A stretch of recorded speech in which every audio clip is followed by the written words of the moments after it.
Bienvenidos a la Universidad Simón Bolívar. Por favor, teléfonos en vibrador, en silencio, para dar inicio a la Feria Científica de Avances en el Diagnóstico de la Enfermedad del Alzheimer a través de la saliva. Palabras del profesor Jorge Stefani, rector de la Universidad Simón Bolívar.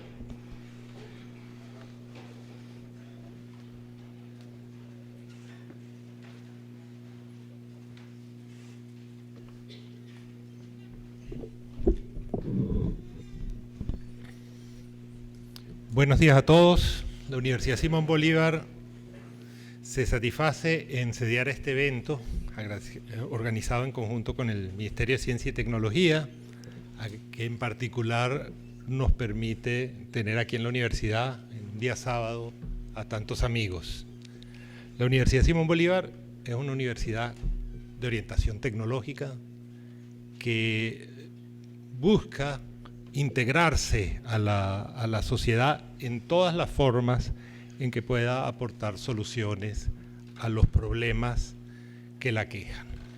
Y usando las palabras del libertador Simón Bolívar, ¿qué es lo que buscamos? Buscamos la mayor suma de felicidad para la gente. Y esa mayor suma de felicidad para los habitantes viene de muchos aspectos, pero hay dos que son fundamentales. Uno, la creación de riqueza, que incluye la aprovechación de los recursos energéticos y el uso eficiente de los mismos.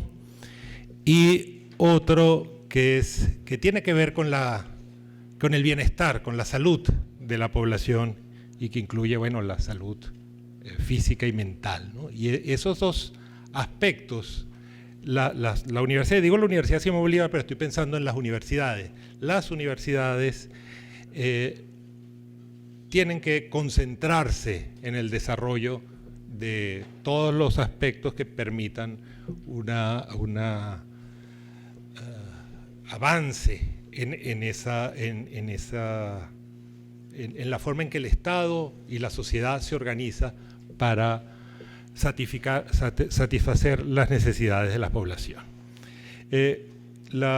Como dije al comienzo, la universidad tiene una vocación tecnológica y entonces a lo largo de su historia naturalmente ha estado muy vinculada con el primero de sus aspectos, que es la creación de riqueza, a través de su función fundamental, que es la formación de recursos humanos en ingeniería y en las ciencias básicas, y a través de los proyectos que se han venido desarrollando en la universidad a lo largo de los años. Entonces nosotros tenemos muy buenas vinculaciones con el sistema industrial del país, tanto la parte privada como la pública. En la parte privada, muchos de nuestros egresados han pasado por los diversos niveles en los cuales el desarrollo industrial requiere de la participación de los ingenieros, de la participación de la gente con formación en ciencia y tecnología. En la parte pública ha sido un poco más directo a través de proyectos con nuestras grandes empresas, PDVSA, CanTV, Corpoelect, y a través de la consultoría a la hora de formular los planes de desarrollo del país. Ese ha sido el tránsito, digamos, durante estos primeros 50 años de la universidad. Pero el siglo XXI ha cambiado la forma como la ciencia y la tecnología están afectando a las sociedades. La ciencia se ha vuelto mucho más específica en algunos de los avances que se han hecho, pero por otro lado se ha enfatizado claramente la necesidad de desarrollar equipos multifuncionales y que con aportes de diferentes áreas para resolver los problemas que se plantea a la sociedad. Cosas como inteligencia artificial, los desarrollos de la electrónica, el conocimiento un poco más específico del funcionamiento, de qué cosa es la vida, ¿verdad? A través de los diferentes desarrollos del siglo XX y del siglo XXI, bueno, han hecho que ahorita hacer ciencia necesariamente requiera de la participación de tecnólogos que puedan aportar soluciones específicas o puedan coordinar el uso de soluciones que ya existen en el desarrollo de proyectos. Entonces, esa forma como se hace la ciencia, como se aplica la tecnología hoy en día, requiere de una relación entre la universidad y la sociedad mucho más cercana. La sociedad tiene que colocar preguntas más concretas para que la universidad pueda responderlas en tiempo real. Un ejemplo de cómo la comunidad de científicos, tecnólogos, de investigadores puede dar esas respuestas, lo hemos tenido en el reciente proceso que hemos pasado, que no hemos todavía salido de él, de la pandemia del COVID-19. La sociedad fue a buscar rápidamente el apoyo de la comunidad de investigadores para enfrentar el problema. Y esa respuesta se dio. Correspondió a las instituciones del Estado en cada uno de los países aprovecharlas de mejor o de peor manera. Algunos países lo hicieron bien, otros países no lo hicieron tan bien. En el caso de Venezuela, bueno, la respuesta de las instituciones del Estado fueron bastante rápidas y nos permitieron, digamos, contener ese proceso de una manera más eficiente que en otras partes, pero siempre respondiendo a ese aporte que da el conocimiento científico, ¿verdad? Y que pudo compartirse con las instituciones del Estado para diseñar las políticas adecuadas. La Universidad Simón Bolívar, como les dije, que tiene vocación tecnológica, está mirando ahora también hacia el área de las ciencias de la salud como un camino de crecimiento, como un camino para aportar a la sociedad un poco más de su cultura institucional y de sus capacidades.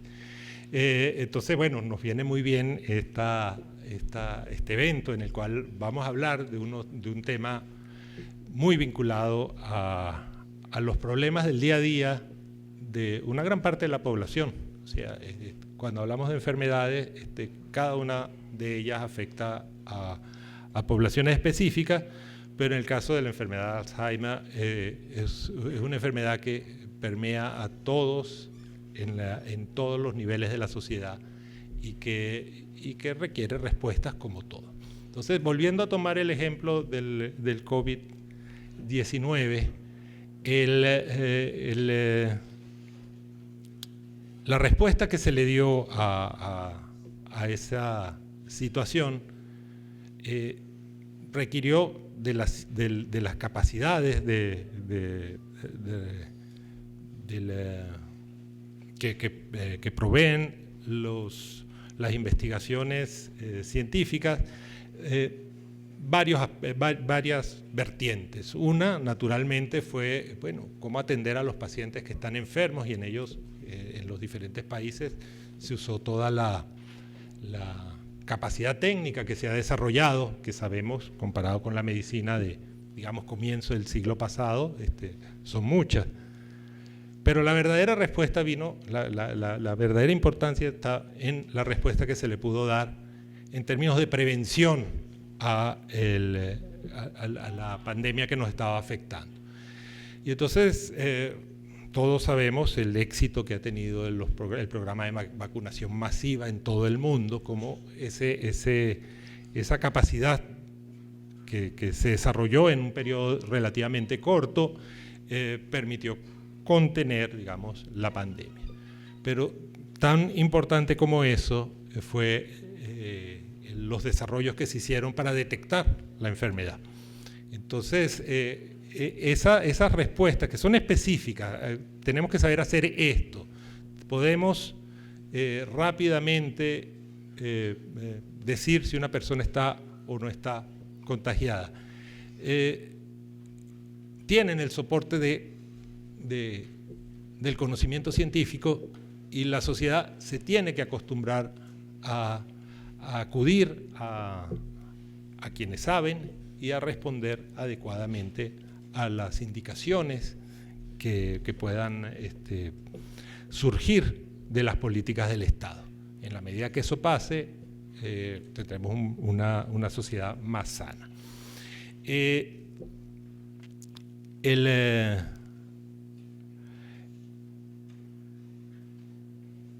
El punto de quiebre en este tipo de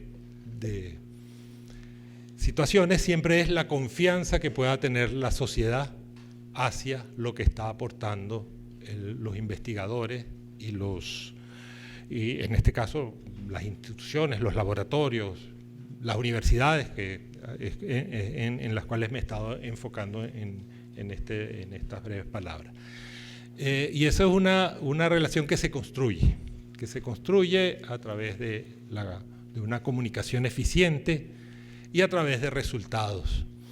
Y esos resultados solamente se garantizan cuando las soluciones propuestas están soportadas por validaciones cuidadosas que cumplan con todos los rigores que impone las buenas prácticas científicas. Ahí entra otro aspecto donde las universidades aportan no solamente en el problema específico, sino en el contexto en el cual las cosas ocurren, cómo hacer buenas investigaciones, cómo hacer buenas investigaciones clínicas, cómo trabajar los datos de los que dispone las instituciones del Estado para dar respuesta a los problemas, etcétera. Todo eso se trabaja en las universidades y las universidades tienen que buscar dar respuestas específicas a cada una de esas situaciones. Entonces nos toca ese papel de ir creando o de ir consolidando los perfiles de los profesionales que van dando respuesta a los problemas específicos en el área de la ciencia y la salud, y nos gustaría también, que en particular en el caso de la Universidad Simón Bolívar, participar más activamente también en la formación de los recursos humanos para el área de salud. Bien, creo que esta introducción me da pie para presentar al doctor Gorka Uribe, que es nuestro principal ponente del día de hoy. El doctor Uribe es profesor y catedrático en la Universidad del País Bajo, se formó en la Universidad de Nantes, ha publicado muchísimos artículos científicos en el área de farmacia, biomateriales, regeneración de tejidos, en aspectos más técnicos del diseño de fármacos también, en los cuales es un buen ejemplo del trabajo del profesor Gorka, intervienen otros aspectos del desarrollo técnico del siglo XXI, el uso de modelos computacionales, etc. Ha recibido muchos premios. Yo voy a mencionar uno que acaba de recibir. El doctor Gorka le fue concedido premios y distinciones, el doctorado honoris causa por nuestra universidad hermana, la Universidad de Buenos Aires, en reconocimiento a una trayectoria que realmente se ve impresionante comparada con cualquier estándar que uno se coloque. Entonces, el doctor Gorka además tiene dos aspectos, aparte de su aspecto como investigador, tiene dos otras facetas en las que a la que le ha dedicado sus esfuerzos recientemente. Una es como divulgador científico.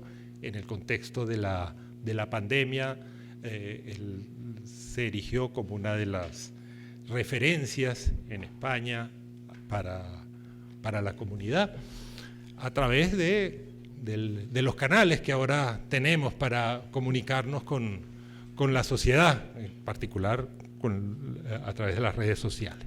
El otro aspecto es su actuación como emprendedor científico. Algo de eso vamos a oír hoy, espero, ¿no?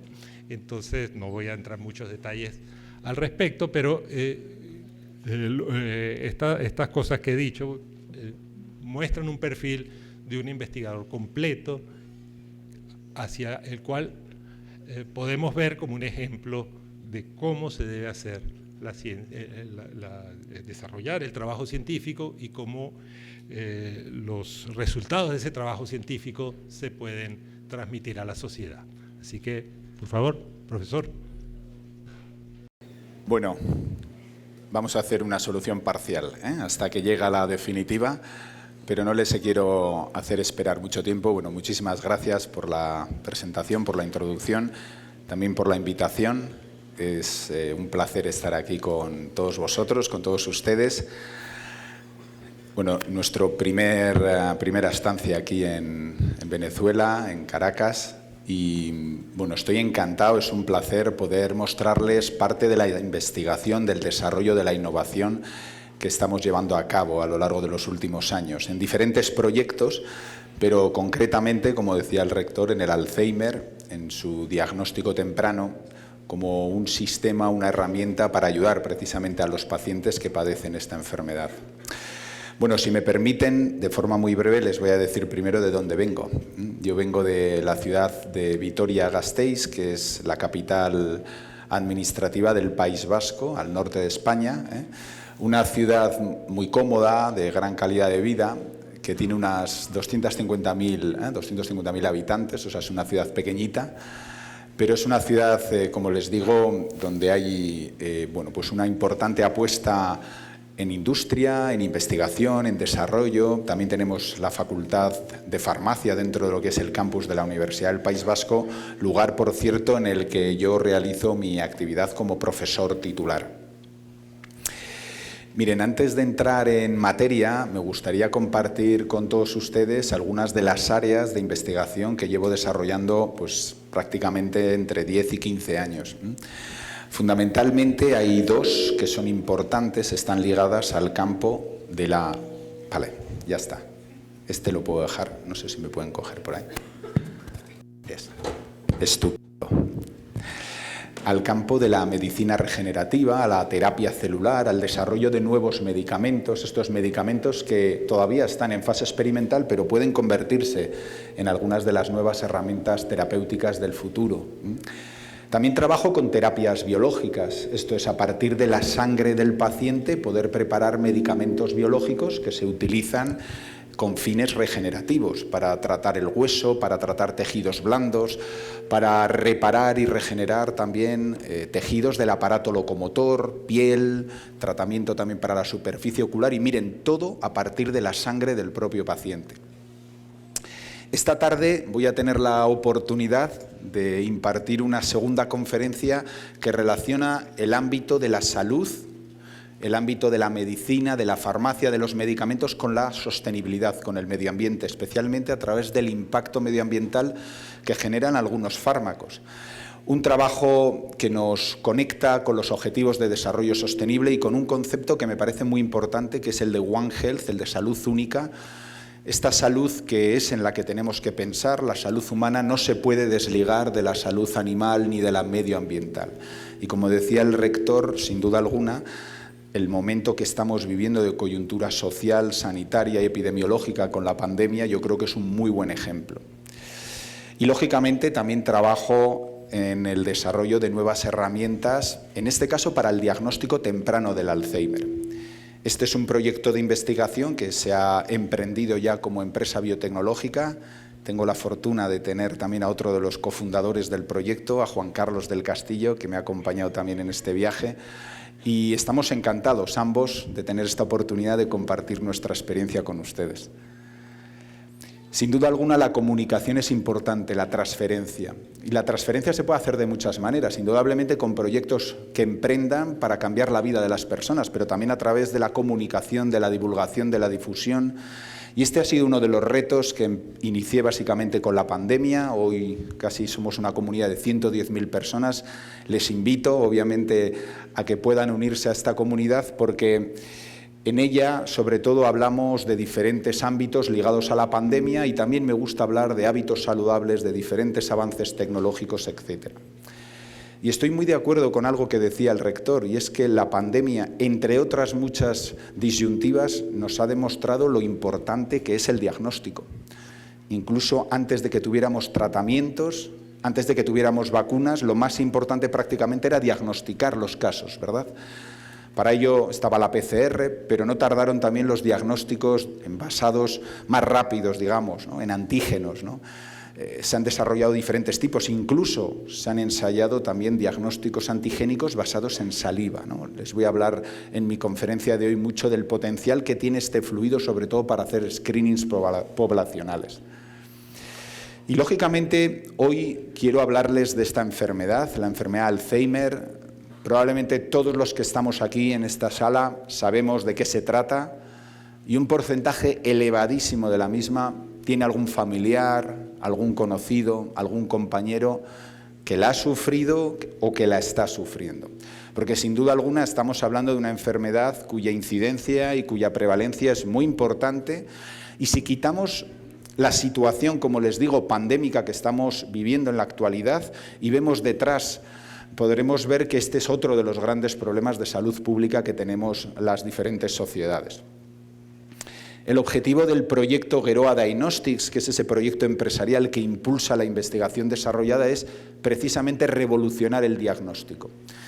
Hacer que el diagnóstico sea más accesible, más coste eficaz, sea más riguroso y sea sobre todo capaz de poder transmitirse, de poder utilizarse de forma masiva, generalizada, ¿no? Universal, cosa por cierto que hasta el momento es imposible con las herramientas y las tecnologías que tenemos en este momento. Bueno, si hay alguien que no acaba de reconocer bien qué es la enfermedad de Alzheimer, les diré que es la demencia más frecuente, más prevalente. Los síntomas clínicos yo creo que son conocidos en cuanto a los problemas cognitivos, la confusión, la pérdida de memoria, hasta que llega un momento en que la persona no se vale por sí misma. Es posible que no sepan que esos síntomas clínicos tienen una evolución aproximadamente de unos 8 o 10 años, obviamente con la consiguiente degeneración de ese enfermo, pero la enfermedad aparece en nuestro cuerpo unos 15 años antes de los síntomas clínicos. Hay quien habla entre 15 y 20 años, donde está absolutamente asintomática, no da señales de vida, pero ya se está desarrollando.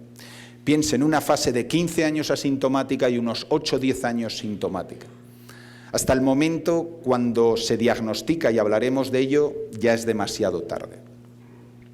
Desde el punto de vista molecular, tampoco quiero entrar en demasiados detalles, entre otras cosas porque las razones exactas de por qué surge esta enfermedad todavía son desconocidas.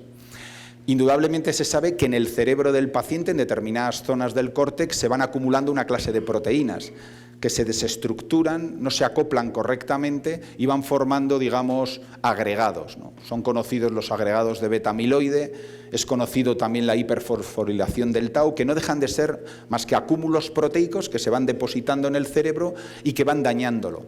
Van dañando las sinapsis, van dañando realmente las neuronas, su integridad. El cerebro aguanta y resiste mucho de este daño, pero llega un momento en que ya se empiezan a traducir en síntomas clínicos. Desde siempre, la teoría e hipótesis beta-amiloide ha sido la que ha impulsado la investigación en este campo. Esa se tomaba como la principal causa, pero hoy en día, después de 20 años de investigación, de decenas y decenas de fármacos que han ido a atacar precisamente el beta-amiloide, limpiarlo del cerebro, la enfermedad sigue evolucionando, con lo que esta hipótesis hay que empezar a ponerla, digamos, en duda, ¿no? No tanto porque el beta-amiloide no tenga algún papel, pero quizás no sea realmente el causante de la enfermedad, sino sea un agente adicional que puede tener algún tipo de papel. Como les decía, estamos hablando de un problema de salud pública.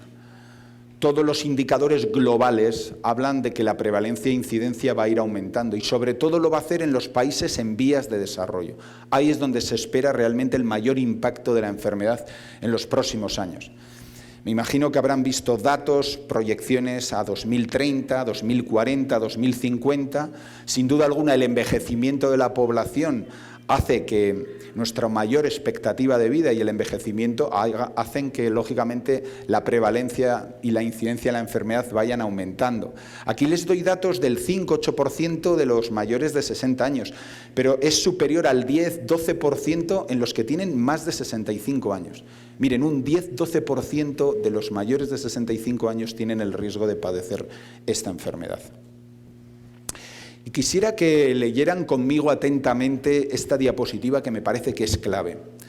Porque indudablemente todos ustedes saben qué es la enfermedad, cuál es el riesgo, cuáles son las consecuencias. Les acabo de decir también que, por desgracia, los tratamientos farmacológicos todavía no son exitosos, aunque yo luego les voy a intentar dar también un soplo de esperanza con los nuevos que están bajo ensayos clínicos.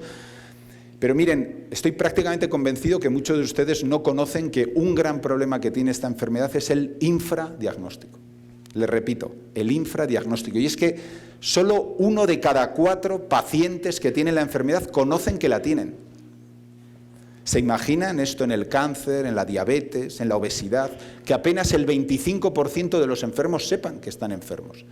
Además de este gran problema hay otro adicional, y es que el tiempo medio para diagnosticar la enfermedad es de 20 a 24 meses. Desde que tu padre, tu madre, tu abuelo, tu familiar empieza a tener síntomas, hasta que verdaderamente se le puede ofrecer un diagnóstico, pasan 2 años. 2 años de tiempo es excesivo para cualquier enfermedad y también lo es para esta enfermedad neurodegenerativa. Y yo les decía, seguramente algunos de ustedes habrán oído recientemente, en las últimas semanas, pues algún dato esperanzador con algún anticuerpo monoclonal.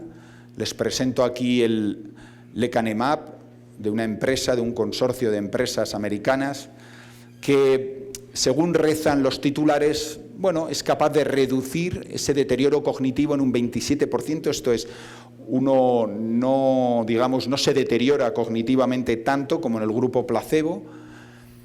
Lo que pasa es que cuando uno analiza los datos de una manera más detallada, más minuciosa, el ensayo clínico fase 3 de casi 1.800 pacientes, y observa realmente cuáles son los indicadores cognitivos, lo que observa es que en realidad este anticuerpo es más eficaz a la hora de reducir el beta-amiloide en el cerebro. Es verdad.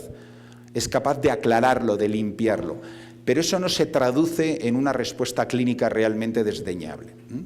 Y si ustedes pueden observar, realmente esa diferencia no es muy significativa. Para muchos expertos neurólogos, yo no soy neurólogo, estos resultados no son muy intensos como para suscitar su impulso a nivel clínico, teniendo en cuenta que estamos hablando en todos los casos de fármacos elevadísimamente caros. Además, hay otro aspecto fundamental que les pongo en rojo y es sus efectos adversos.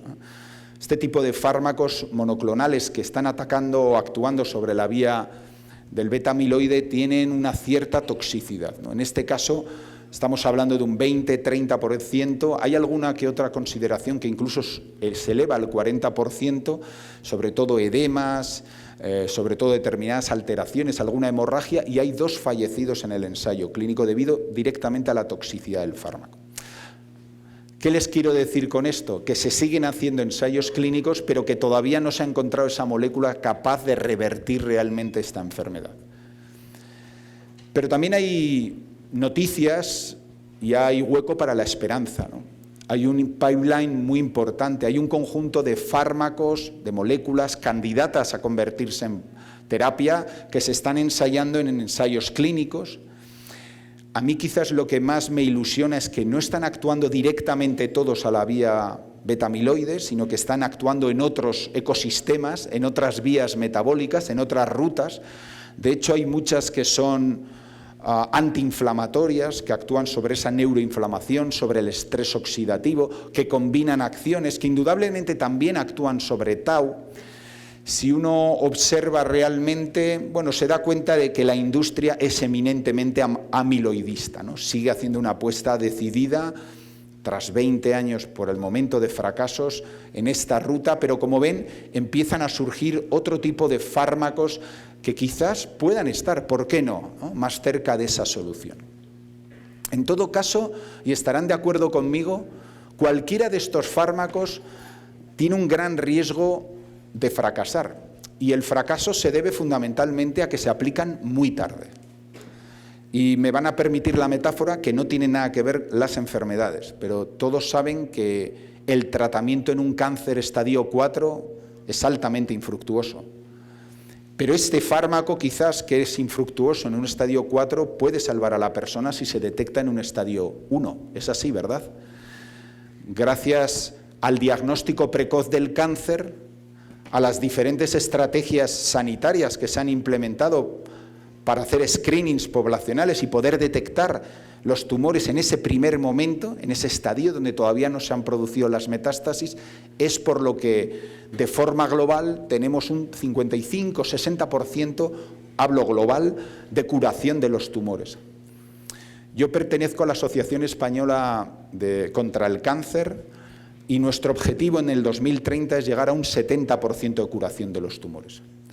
Y indudablemente nos importan los fármacos, pero ¿saben lo que nos importa más? El diagnóstico precoz. Pues todo esto que les he contado es lo que posiblemente tenemos que poner también en el Alzheimer, en esta demencia. Utilizar nuevos fármacos, ensayarlos, quizás incluso volver a alguno de los que ha fracasado, pero aplicarlos antes en los pacientes, antes de que esa degeneración sea ya excesiva y ya sea muy tarde. Por eso, debido a que hablamos de diagnósticos, yo les tengo que hablar de biomarcadores. Un biomarcador es cualquier herramienta biológica que nos ayuda a identificar un problema.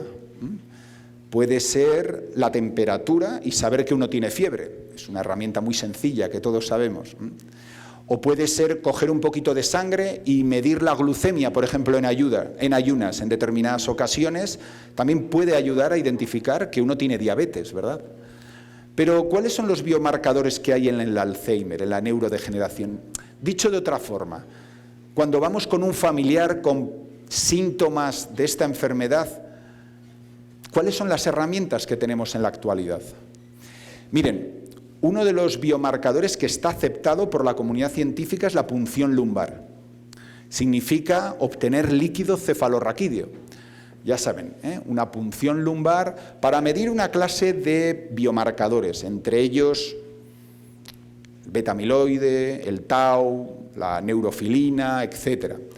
Lógicamente, estar pensando en nuestro familiar de 65, de 70 años y saber que tenemos que exponerle a punciones lumbares, a veces frecuentes, pues indudablemente no nos genera mucha confianza, ¿no? Es una prueba invasiva, es compleja, no siempre se puede aplicar y lógicamente también hay que ver las condiciones de ese paciente para poder realizarlo.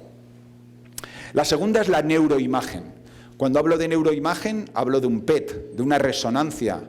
Esto es analizar el cerebro del paciente para determinar si hay o no depósitos de beta-amiloide o tau. Esta también es una de las herramientas aprobadas y aceptadas internacionalmente, pero ¿cuál es su gran problema? El coste. ¿Cuánto puede costar un PET? $4.000, $5.000, $6.000 por unidad. ¿Se imaginan ustedes que tengamos que hacer aquí un screening a todos los que estamos aquí una vez por año? ¿Qué sistema puede aguantar esto?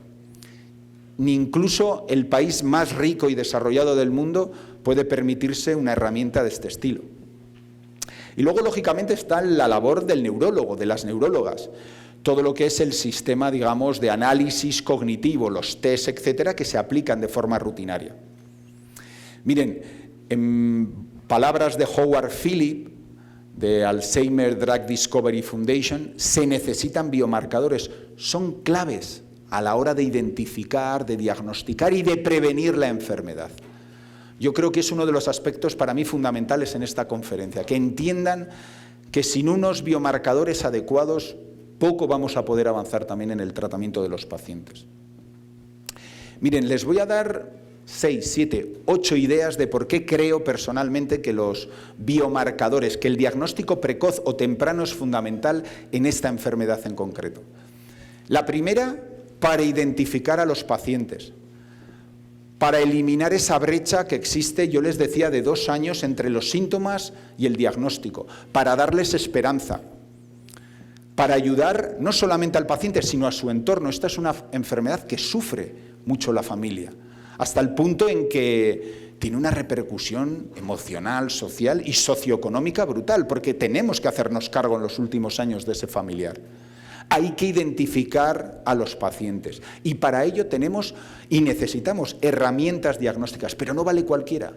Tienen que ser económicas, tienen que ser sencillas, tienen que ser accesibles, tienen que permitir un screening universal. ¿Y qué pasa si diagnosticamos al paciente? ¿Sabían ustedes que un conjunto de expertos de la revista Lancet identificó 12 factores de riesgo que pueden evitar o prevenir el 40% de las demencias? Miren, 12 factores previenen o ayudan a que no se produzca el 40% de las demencias. Me parece que es algo sustancial. Esto es muy potente. Esta no es una enfermedad genética, la hay también. Pero la que en general sufrimos todos es esporádica.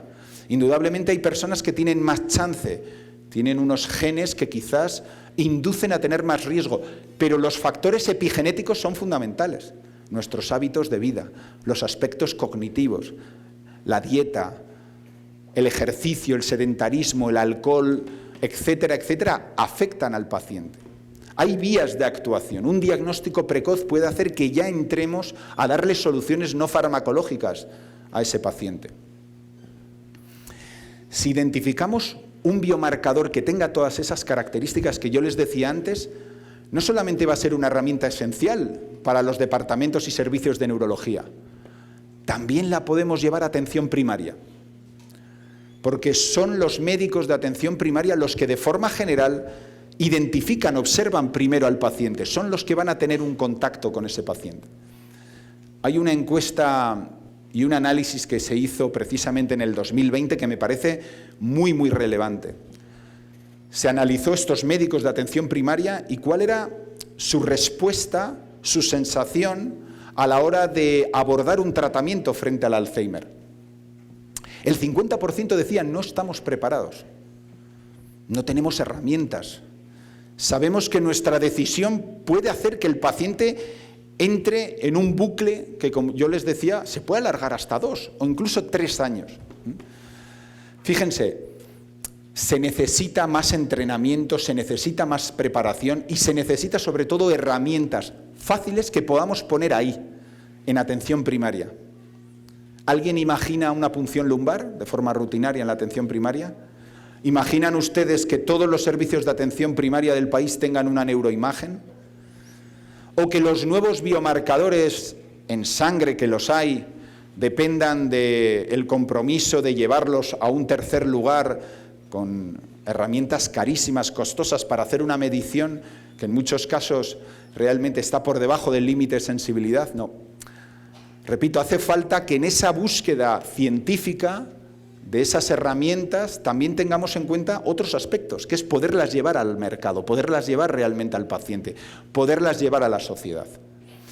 Bueno, yo les decía sobre el impacto económico del diagnóstico. Yo obviamente no soy un experto en este tema, pero tengo aquí a Juan Carlos, que sabe bastante de cómo muchas herramientas que se pretenden no se pueden llevar precisamente por ese impacto económico. Hay algunos trabajos que evalúan en un país como Estados Unidos, en un país como Reino Unido, en Europa, cuál sería el coste de poder llevar herramientas para un diagnóstico masivo, esas herramientas que yo les decía antes, y desde luego ni el PET, ni la resonancia, ni la punción lumbar son posibles a tenor del elevadísimo coste que tienen. No podemos generar herramientas asimétricas para la sociedad. Con las vacunas de la COVID hemos visto mucha asimetría, ¿verdad? Tenemos que intentar democratizar el diagnóstico de una enfermedad que nos afecta a todos. ¿Y qué me dicen del desarrollo de nuevos fármacos, de nuevas moléculas? Si implementamos estos biomarcadores tempranos en los ensayos clínicos, quizás también podamos mejorar los resultados, ¿no? Por eso muchas empresas que desarrollan fármacos tienen también ya un impulso, ¿no? Una energía puesta en lo que son los biomarcadores. Esto nos conduce a iniciativas globales que están intentando agrupar grupos científicos internacionales precisamente para acoplar tratamiento y diagnóstico, ¿no? Para intentar dar esa solución a esta demencia, a este problema realmente no resuelto. El 70% de las demencias están sin diagnosticar, esos 2 años, y además ese aumento de la prevalencia y la incidencia a la que vamos a estar expuestos. Y miren, yo quería también hoy subrayarles una palabra muy importante. Un diagnóstico temprano, un diagnóstico precoz nos va a permitir prevenir. Nos va a permitir prevenir. Yo no digo que vayamos a curar, obviamente no, pero vamos a poder retrasar, vamos a poder modular el avance de la enfermedad. Y no me lo estoy inventando, ya hay datos concluyentes que hablan de tratamientos, como por ejemplo el ejercicio, un ejercicio adecuado para los pacientes, que se puede traducir en un retraso de ese deterioro cognitivo. Podemos estar hablando de la relajación. Miren, los datos que hay publicados del yoga o de otras técnicas de relajación a la hora de reducir, retrasar el deterioro cognitivo son muy similares a las del fármaco que les he enseñado antes. Y seguro que es muchísimo más económico. Dieta, los probióticos, hay determinados alimentos que se están ensayando para ver si pueden también acumular un retraso, una reducción en la evolución de la enfermedad. Los hábitos de vida. Todos estos son trabajos publicados, demostrados, metaanálisis, ensayos clínicos que hablan de que ese paciente, si se le diagnostica pronto, se le pueden aplicar estos tratamientos, digamos, no farmacológicos para retrasar la evolución de la enfermedad. Y miren, estos son ensayos individuales. ¿Se imaginan ponerlos todos a la vez? ¿Se imaginan diagnosticar rápidamente al paciente y ya tener un sistema que le permita a uno, unas guías, ¿no?, para intentar procurarle cuanto antes solución? Eso se llama esperanza. Esa prevención se llama esperanza. Vamos, estamos ya en un periodo navideño. Si tuviéramos que pedir al Papá Noel cómo tendría que ser ese biomarcador ideal, pues indudablemente debería ser riguroso, debería ser robusto, buena sensibilidad, buena especificidad, pero sin duda alguna accesible. Que sea realmente potencialmente la herramienta que ayude a un screening. Yo no creo que haya nada mágico en ningún biomarcador, ¿no? Ninguno va a permitir seguramente hacer todo lo que uno necesita, pero sí que puede haber herramientas que luego ayuden a identificar más rápidamente a esos pacientes, ¿no? Que sea económico, que sea basado en una sola molécula. Hay algunos trabajos en la literatura donde ustedes observarán que hay decenas de tecnologías para identificar a un paciente, ómicas, proteómicas, peptidómicas, moleculares, genéticas. Bueno, esto tampoco es muy realista. Igual sirve para publicar un paper, pero no es lo que necesita ahora mismo la sociedad. Bueno, ¿y por qué estamos hoy aquí Juan Carlos y yo? Se preguntarán ustedes. Bueno, primero porque nos han invitado amablemente, pero segundo porque les tenemos algo que contar. Y es que hace unos años, ya bastantes, decidimos pensar diferente, no seguir los cánones de la hipótesis del beta-amiloide, esforzarnos única y exclusivamente en esa vía, sino pensar que esta es una enfermedad más global, más compleja, por desgracia. Buscar otros marcadores, siempre en fluidos periféricos. Miren, nuestro grupo fue uno de los primeros en el mundo que descubrió que en la saliva había beta-amiloide. Sí, y hoy es un biomarcador potencial. Pero de esa búsqueda encontramos una molécula muy ligada a la respuesta inmunitaria, a la inflamación, al estrés oxidativo. Fíjense qué 3 palabras he dicho y llévenla a la pandemia, son aspectos clave. Además empezamos a buscarlo en fluidos como la saliva y encontramos una que nos parecía un candidato maravilloso para desarrollar este proyecto empresarial biotecnológico que se llama Geroa Diagnostics, y que, si me permiten, Geroa es una palabra vasca, en euskera, que significa lo que está por llegar, porque nosotros pensamos que lo que está por llegar es ese diagnóstico temprano, esa esperanza para los pacientes. Miren, en la saliva hay una proteína entre muchas que es la lactoferrina, tiene un papel destacado en la respuesta inmunitaria innata, transportador de hierro, antiinflamatorio, juega un papel decisivo y hemos encontrado que las fluctuaciones de esta proteína en saliva ayudan en ese diagnóstico temprano de la enfermedad. Y les estoy hablando de saliva, no estoy hablando de punciones. Miren que sacar sangre es fácil, pero es que coger saliva es más fácil aún. Es sencillo, todo el mundo tiene fluido y utilizando unos protocolos estandarizados, validados, en los que llevamos trabajando 6 años, 7 años, hemos logrado encontrar una herramienta que pensamos que es el siguiente gran biomarcador, y lo es no solo por sus datos científicos, sino sobre todo porque realmente lo podemos poner ahí, a disposición de la sociedad.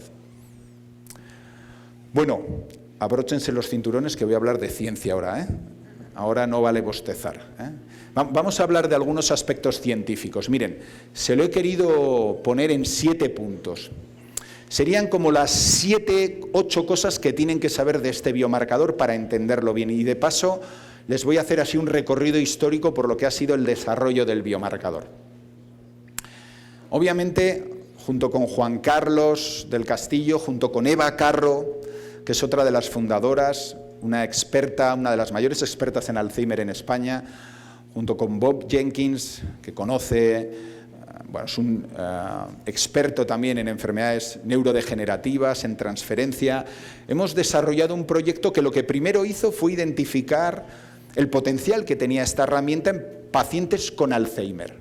Ustedes, para que se sitúen bien, lo que hicimos fue seleccionar cohortes de pacientes que tenían la enfermedad de Alzheimer y lo comparamos con placebo, esto es, con otras cohortes de pacientes de la misma edad que no tenían la enfermedad, ¿de acuerdo? Este es un poco el esquema que van a ir viendo aquí en tablas: healthy, sano, control, y AD, enfermo con Alzheimer. Pero estoy hablando ya de un paciente con Alzheimer, con una enfermedad, por tanto, ya más desarrollada, ¿eh?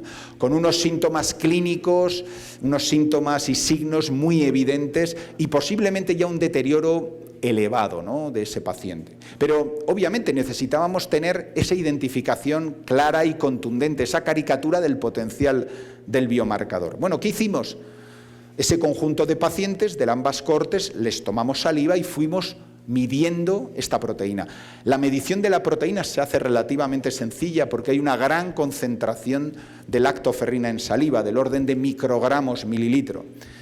Nada de nano, pico o incluso femtogramos como proponen algunos otros biomarcadores en sangre. Cuando cogimos 215 sujetos y les sacamos saliva para medir el biomarcador, teniendo en cuenta que, como les digo, teníamos sanos y enfermos identificados por servicios de neurología y con los biomarcadores estándar, o bien punción lumbar o bien PET, ¿de acuerdo? Para identificar que propiamente eran estos los pacientes. Bueno, nuestra sorpresa fue observar que la lactoferrina estaba alta en los sanos y baja en los enfermos. 10,5 de media, que fluctúa según la edad, y por debajo, desde luego, siempre de 5,5 o 6 microgramos mililitro. Bueno, esto ya fue bastante relevante para nosotros. Fue un estudio complejo, porque hasta el momento nadie obtenía saliva como fluido estándar. Normalmente se recogen otros fluidos, incluida la sangre, pero raramente se toma la saliva, por lo tanto fue un trabajo importante. Tengan en cuenta que son 215 con sus correspondientes pruebas adicionales, neurológicas y biomarcadores.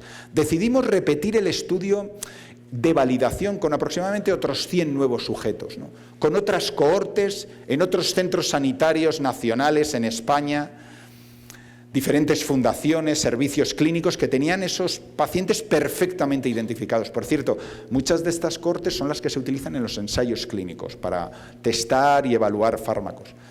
Bueno, la sorpresa fue que los resultados eran igualmente rigurosos, robustos. Nos volvían a decir lo mismo. Decidimos, sin duda alguna, externalizar los datos, validarlos independientemente, que es lo que hay que hacer, y lo hicimos con el Centro Nacional de Investigaciones Cardiovasculares. Luego les voy a hablar de su director, el director Valentín Fuster, que yo no sé si ustedes le conocen, les suena, Es un reputadísimo científico de España, uno de los más importantes, Premio Nacional de Investigación en el 2019, y bueno, su experiencia es vasta, sobre todo en las enfermedades cardiovasculares. Volvimos a coger muestras de saliva que nos volvieron a dar esos indicativos de entre 8 y 4, ¿no? Este criterio diferencial es porque la edad media de esas cohortes también es diferente, y la lactoferrina tiende a ir aumentando en condiciones sanas de manera progresiva con la edad.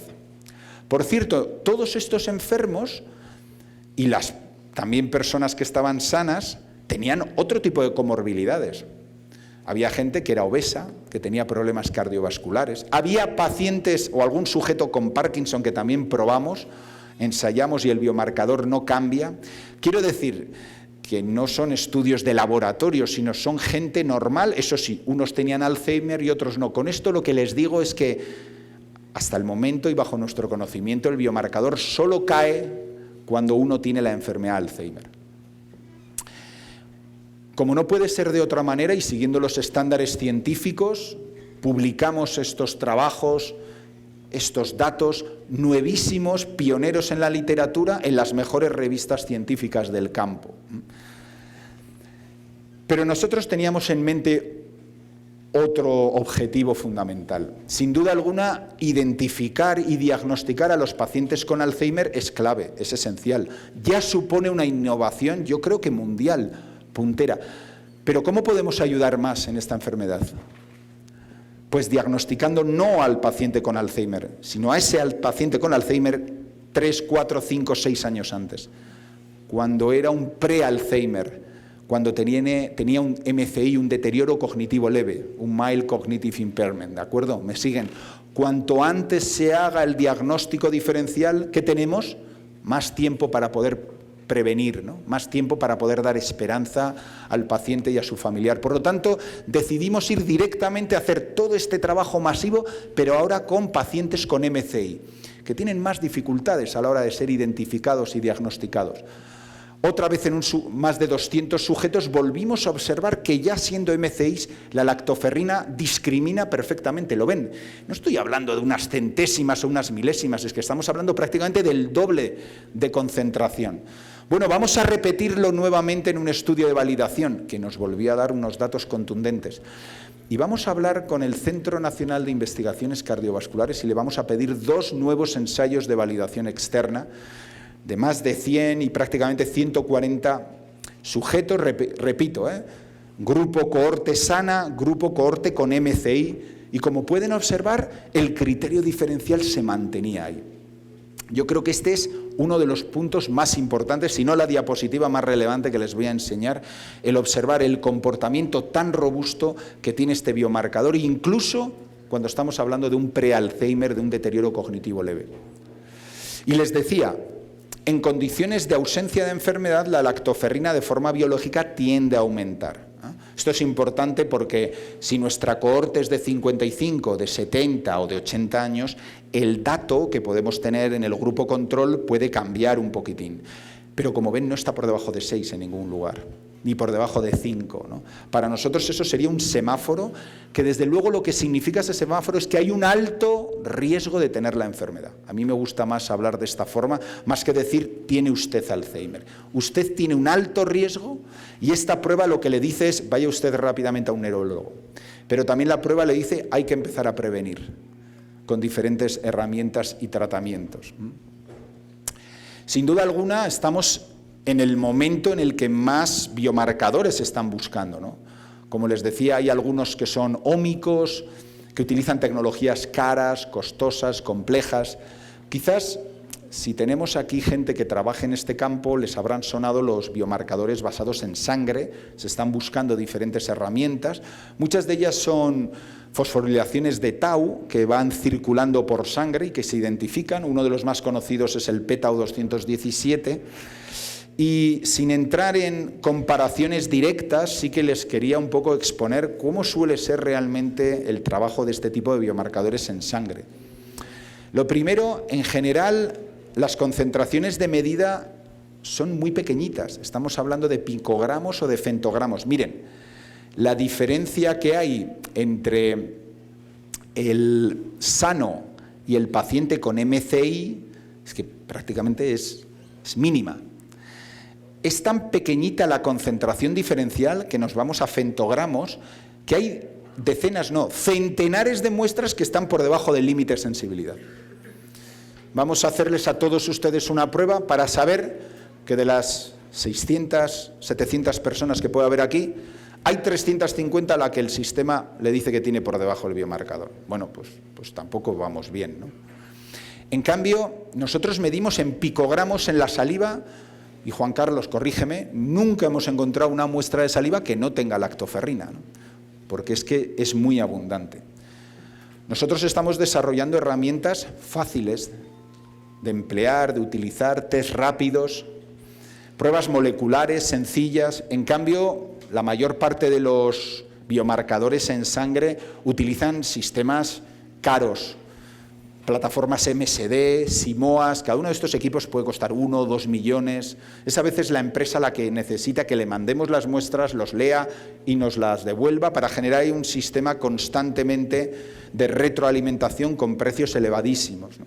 Yo creo que esto también es importante para, sobre todo, dirigirles a lo que yo les decía, ¿no? Estamos en el momento de necesitar herramientas que permitan un screening universal.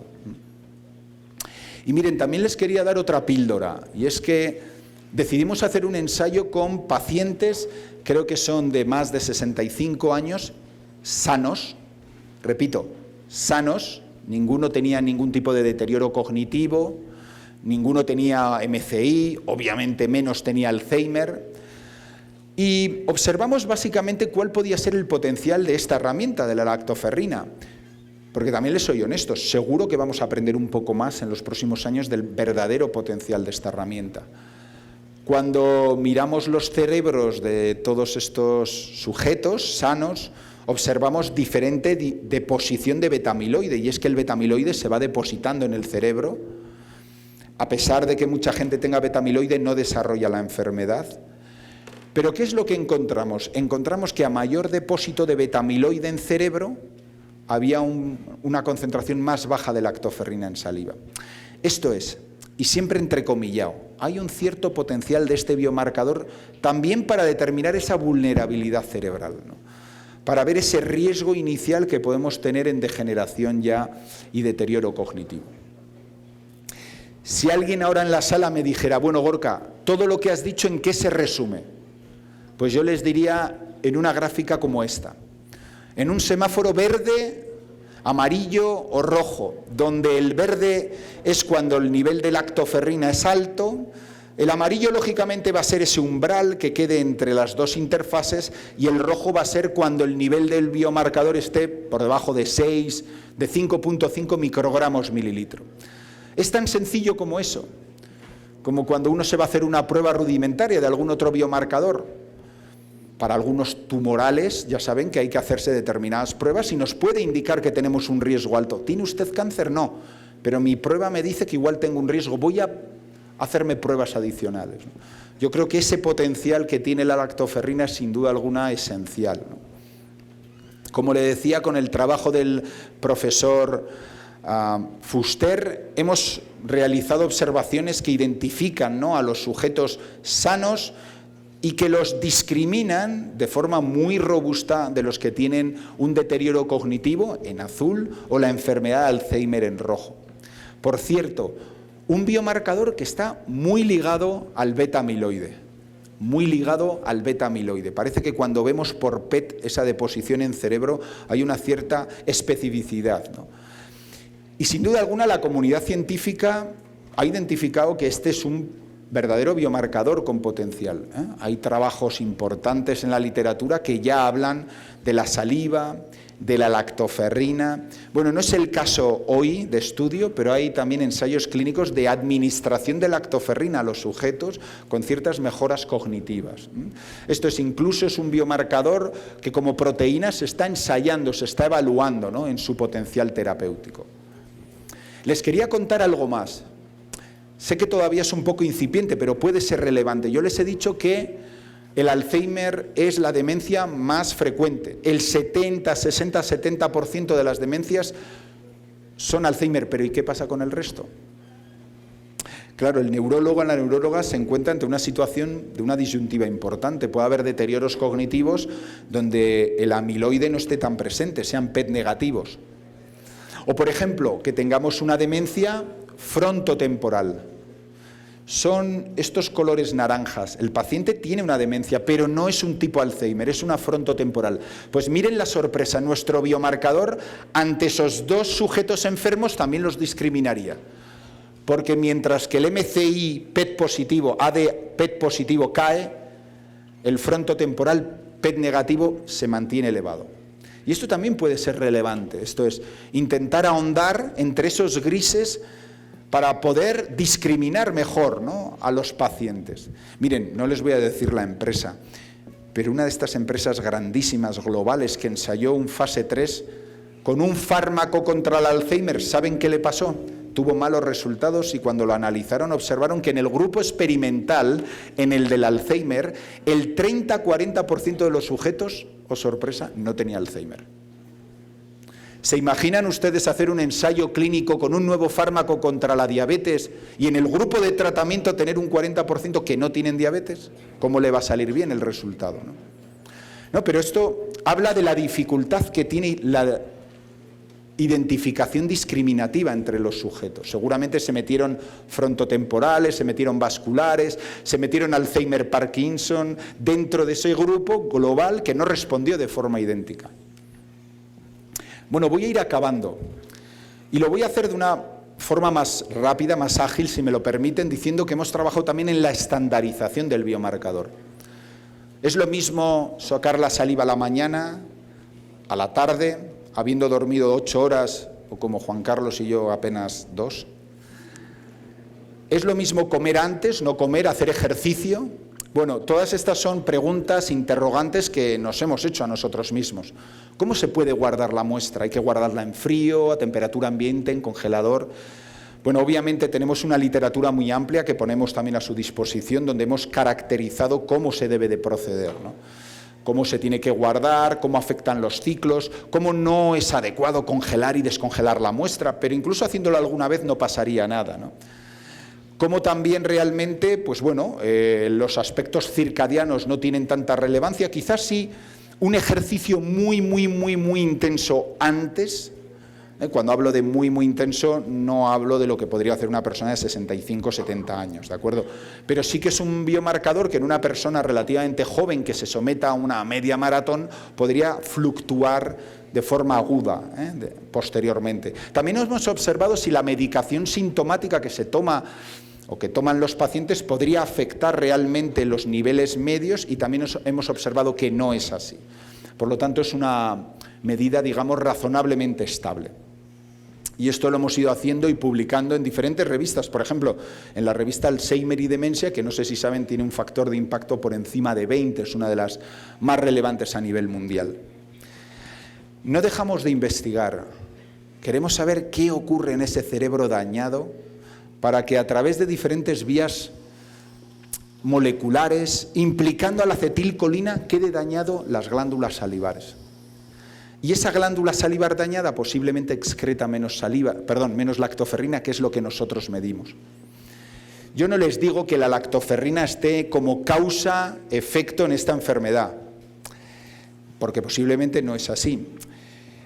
Pero quizás estemos delante de un biomarcador que cuando ustedes van con el coche, el carro, y se quedan sin petróleo, sin gasolina, ¿qué les ocurre? Hay una lucecita que les avisa, ¿no? Saben que si cambian esa lucecita el coche se sigue parando.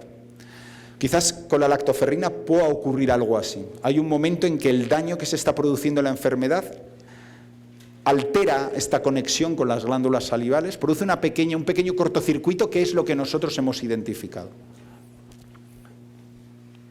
Antes, hablando con Juan Carlos, hemos pensado en contarles también alguna cosa, avanzarles algún estudio nuevo.